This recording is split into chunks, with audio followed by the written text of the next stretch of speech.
kabla sijaendelea, nataka nikuulize swali alafu jibu kimoyomoyo. Wewe ni miongoni mwa wanawake au wanaume ambao mliambiwa siku ya 14 tangu uone period ndio siku ambayo unaweza ukapata mtoto wa kiume?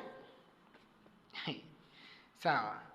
Jibu unalo mwenyewe, baki nalo kwanza. Sasa leo nataka nikupe uelewa wa kawaida kabisa kwamba hiyo imani au hayo mahesabu ni batili. Uhalisia ni kwamba hakuna siku ambayo mwanamke anaweza akapanga yeye kupata mtoto wa kiume au wa kike.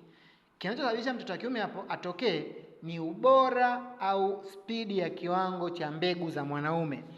Nikikurudisha nyuma shule ya msingi, naamini wote tulisoma, tukasema mwanamke anatoa mbegu X, mwanaume anatoa X na nini? Na Y. Kwa kwenye yai la mwanamke kuna X ni constant. Ila mwanaume anatoa X na Y. Kwenye mbegu za mwanaume kuna X na Y. Kwa Y ikienda kurutubisha X anatokea mtoto wa kiume. X ikirutubisha X anatokea mtoto wa kike.